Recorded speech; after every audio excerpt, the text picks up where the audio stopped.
नमस्कार.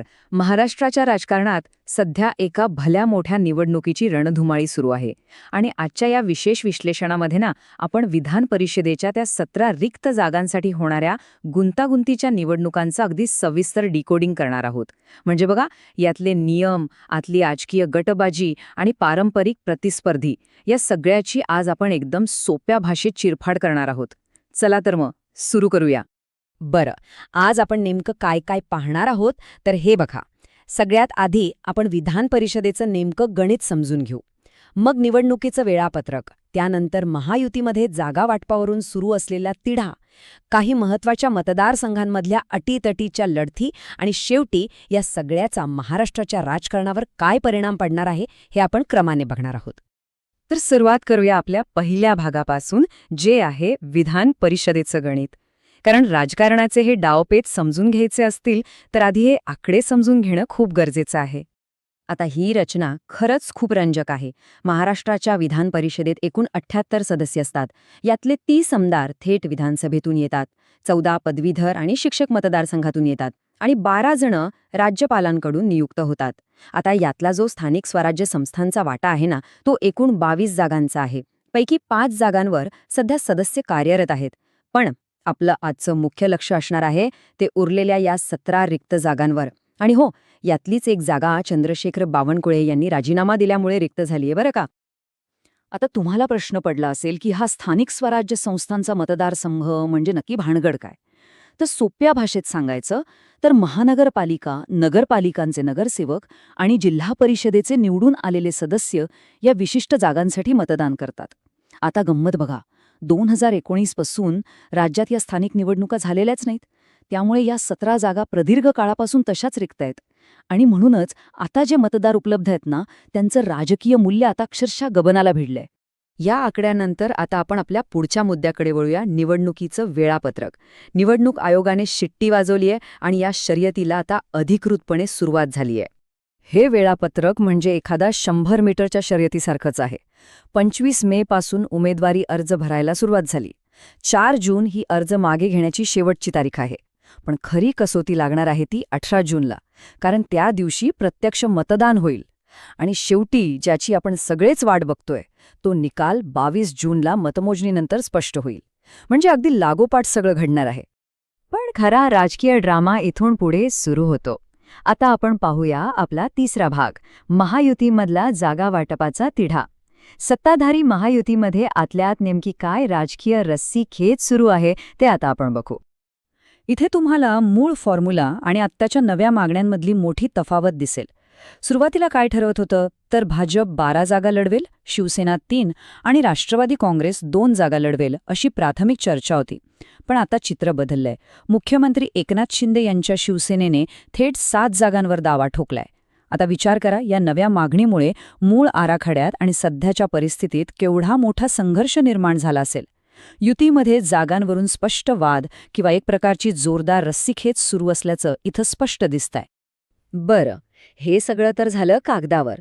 पण प्रत्यक्ष मैदानावर याचे काय पडसाद उमटत आहेत हे पाहण्यासाठी आपण आपला चौथा भाग बघूया, काही महत्त्वाच्या मतदारसंघांमधल्या लढती.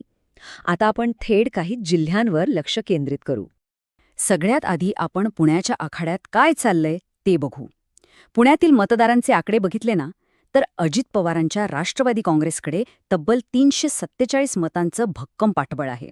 म्हणजे आकड्यानुसार ही जागा त्यांच्याकडे जायला हवी, होय ना? पण नाही. मतांच्या बाबतीत 2 नंबरवर असलेल्या भाजपने या जागेवर जोरदार दावा सांगितलाय. जगदीश मुळेक यांसारखे भाजपचे बडे नेते या जागेसाठी प्रचंड आग्रही आहेत. त्यामुळे इथे एक जबरदस्त चुरस पाहायला मिळतीये. आता थोडं अहिल्यानगरच्या सूक्ष्म राजकारणाकडे वळूया. इथे इतिहास सांगतो की राष्ट्रवादीचं नेहमीच निर्विवाद वर्चस्व राहिलंय. पण थांबा, ताज्या आकडेवारीनुसार भाजपने इथे 190 स्थानिक सदस्यांचं तगडं संख्याबळ जमवलंय. त्यामुळं माजी खासदार सुजय विखे पाटील ही जागा भाजपच्या पारड्यात पाडण्यासाठी पूर्ण ताकद लावत आहेत. तर इकडे दुसरीकडे राष्ट्रवादीचे आमदार संग्राम जगताप हे चंद्रशेखर घुले यांना संधी मिळावी म्हणून फिल्डिंग लावत आहेत. थोडक्यात सांगायचं तर हा जुने वर्चस्व विरुद्ध नवीन संख्याबळ असा थेट सामना आहे. आता कोकण आणि ठाण्याची आकडेवारी बघा, ती खूप काही सांगून जाते.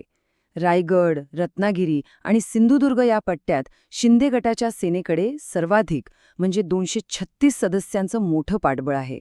त्यामुळे गेल्या वेळी निवडून आलेल्या राष्ट्रवादीच्या अनिकेत तटकऱ्यांच्या समोर आता एक मोठं आव्हान उभं राहिलंय. आणि ठाण्याचं म्हणाल तर तिथे चित्र आणखीनच गुंतागुंतीचं आहे. तिथे बहुजन विकास आघाडीची 71, काँग्रेसची 47 आणि शरद पवार गटाची 38 मते ही अक्षरशः स्विंग वोट्स ठरणार आहेत. ही अशी विभागलेली मतं ना या निवडणुकीला अत्यंत अनपेक्षित आणि चुरशीची बनवत आहेत. आता आपण जरा विदर्भाकडे जाऊ. तिथल्या वातावरणाचं तटस्थपणे विश्लेषण केलं तर तिथे अंतर्गत आणि बाह्य असा दोन्ही प्रकारचा संघर्ष दिसतो. नागपूरमध्ये चंद्रशेखर बावनकुळे यांना ही निवडणूक बिनविरोध व्हावी अशी साहजिकच इच्छा आहे. पण काँग्रेसचे दिग्गज नेते सुनील केदार यांचा तिथला स्थानिक प्रभाव पाहता हे तितकंसं सोपं दिसत नाहीये. अमरावतीत तर भाजपमध्येच अंतर्गत स्पर्धा पाहायला मिळतेय. इथे राणा दाम्पत्याचे विरोधक प्रवीण पोटे आणि राणांचे समर्थक डॉक्टर नितीन धांडे यांच्यातच मुख्य चुरस आहे. म्हणजे बघा, विरोधकांशी दोन हात करण्यापूर्वी पक्षाला स्वतःचे अंतर्गत प्रश्न सोडवावे लागणार आहेत हे इथं अगदी स्पष्ट होत आहे. आणि हे सगळं पाहिल्यावर एक गोष्ट अगदी प्रकर्षाने जाणवते, ती म्हणजे राजकारणात मित्रपक्ष नेहमीच मित्र राहतील असं नाही. मराठवाडा आणि उत्तर महाराष्ट्राची उदाहरणं घ्या. इथे मित्रपक्षच एकमेकांसमोर उभे ठाकलेत. छत्रपती संभाजीनगरमध्ये सेनेचे राजेंद्र जंजाळ आणि भाजपचे संजय केणेकर हे दोन्ही मित्रपक्ष एकाच जागेसाठी जोरदार दावा करत आहेत. जळगावची स्थितीही काही वेगळी नाहीये. तिथे मंत्री गुलाबराव पाटील आपल्या मुलासाठी प्रयत्नशील आहेत, तर भाजपचे मंत्री गिरीश महाजन एखादा अनपेक्षित उमेदवार देण्याच्या तयारीत असल्याची जोरदार चर्चा आहे. हे मित्रपक्षांमधल्या थेट स्पर्धेचं किती उत्तम उदाहरण आहे, नाही का? आता येऊया पश्चिम महाराष्ट्रात, विशेषतः सातारा आणि सांगलीमध्ये, जिथे कौटुंबिक आणि गटाटटांच्या राजकारणाचं एक प्रचंड मोठं जाळं विणलं गेलंय. साताऱ्यात शरद पवार गटाकडून बाळासाहेब पाटील यांचं नाव आघाडीवर आहे, तर इकडे महायुतीमध्येच उदयनराजे भोसले यांचा एक उमेदवार आणि मंत्री जयकुमार गोरे यांचा दुसरा उमेदवार, अशी आतल्या आत ओढाताण सुरू आहे. दुसरीकडे सांगलीत राष्ट्रवादीचे ज्येष्ठ नेते जयंत पाटील हे स्वतःचा मुलगा प्रतीक पाटील यांना पुढे करण्यासाठी आग्रही असल्याची चर्चा आहे. आपण कोणत्याही बाजूने विचार न करता तटस्थपणे पाहिलं तर इथे निष्ठा आणि गटबाजीची अत्यंत गुंतागुंतीची स्थिती निर्माण झालीय.